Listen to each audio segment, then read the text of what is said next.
All right, so the economics of communism.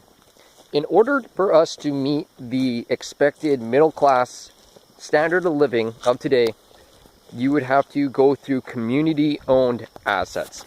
Admittedly, we would have to reduce our buying demand and our expectation, which is resulting in the deregulation of the environment and the exploitation of people and the lack of opportunities people have because of the acquisition of land and resources. But we can still almost reach what we are at by having community-owned assets.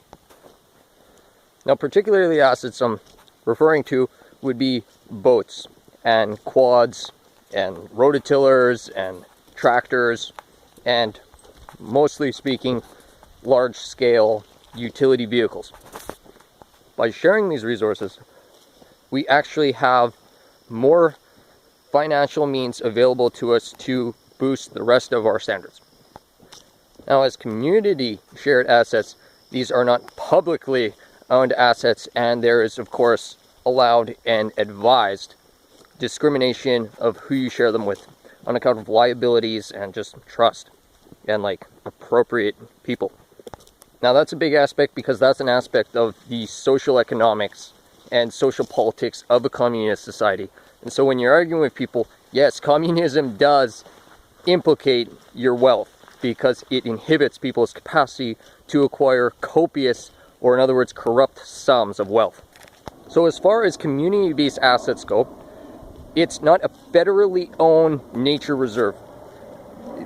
If one community is pulling out wood and the other community is pulling out something else from the environment, they don't inherently share it as equal assets.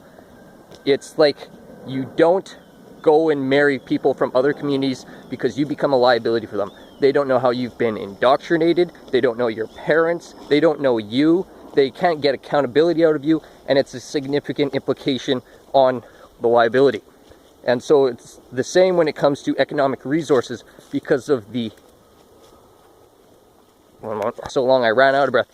Because of the prerequisite it has on the community, the economic prerequisite and demand it requires to acquisition those resources from the environment. You don't just give them away to whoever and whatever and think that you have entitlement to resources procured by another community. Sure, the environment is owned by everyone, but the produce of your labor isn't. And they can't just come into your community and say, oh, we all get to do whatever we want and do whatever you want, because it's an actual community. So regarding that, I might invest, or someone might invest, their assets and their time and their resources into the acquisition of those resources. And so they get a entitled share, but it's a small share. And no matter how much they choose to invest a lot, but they still only get a small additional share compared to what they're entitled to as part of the community and as part of humanity. So people find communism to be very controversial regarding economics, and it's really not justifiable, but people make it a justifiable concern to raise the topic. So the first thing is that by not exploiting the community, by forcing them to work for the private class, in order to make their finances so that they can pay their taxes and get land and get licensing, the community cooperatively functions. And so you're not acquiring gross amounts of buying power that you can exacerbate the conflicts of buying demand on the environment and on politics and on people's social opportunities. So inherently, communism does implicate your buying demand because we're being paid gross sums of money. So if you were to work ridiculously, you're still only going to make less than half of what we are making as a private sum. Something that's like yours, something you've worked towards, something you've acquired. And that's not means of production. That's quality value-added goods. You end up with is that from what you've actually earned and what you've actually contributed to and what you actually get to take, you are allotted a surplus to what you've actually, if we cut all of your value, everything that you've amassed illegitimately through finances into what you would get, you would end up getting more because of the addition of allotted things than what you've earned. Not more than what you have, but more than what you've earned. And it mutually rises raises the standard of living for everyone, and it facilitates the people who don't contribute with an opportunity to contribute, because you're not dependent on the private class to employ them, which they often don't because they don't have the jobs, they don't have the finances, they don't have the interest, and there just ends up being a surplus of labor class opportunity that have no jobs available to them. And that's a major issue with capitalism, and it always has been. It's like you only need so many guards to extort and exploit the population to get the taxes out of them, and you only need so many brick makers. And then so where are the rest of your jobs? And you go and fuck yourself. And that's what we are. It's only a Cold War. It's only a feudalist state of oppression in which the wealthy working class that are getting paid a frivolous amount of money oppress the rest of us. So communism doesn't have that problem. But as a community, politically, you recognize economic opportunity and environmental problems, and you establish a fruitful economy which can create more that is earned and allotted, and inevitably communism produces more wealth than you've ever dreamed of having.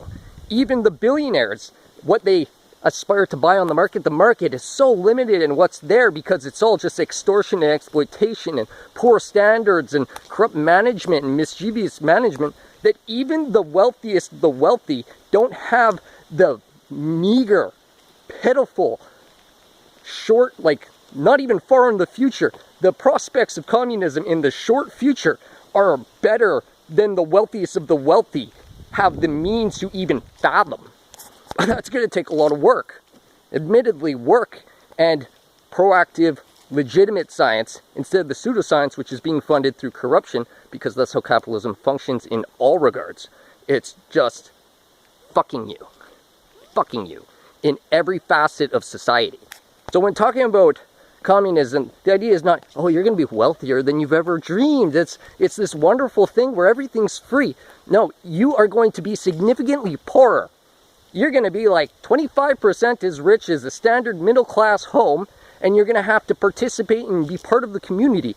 You're going to have to work less in tangible hours than what you're required to work in this society, but you're going to have to put in backbreaking effort to get it done. The allotted wealth, by cutting out the middlemen, facilitates you to have something around 45-65% of the standard middle class home, but you're free. You're liberated and you're free. And that's what's big about communism, and that's why it's important. But aside from your own freedom, the world doesn't die around you, and there's more opportunities, and you have more liberty. That's communism. Any critique or evaluation of the topic verifies this claim. And so it's heartbreaking that people don't even believe in the population enough, because the population is just as corrupt or more corrupt, and often way more corrupt than the government, because the government's just random people from the population stepping up and taking the job. But people don't believe in the prospects of working with the community, because the community are these non-charitable douchebags.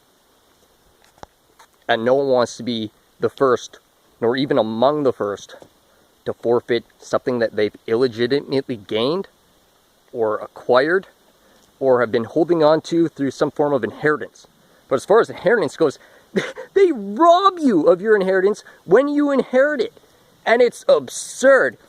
Yeah, but anyways, so God bless. Hope the best for everyone, and yeah.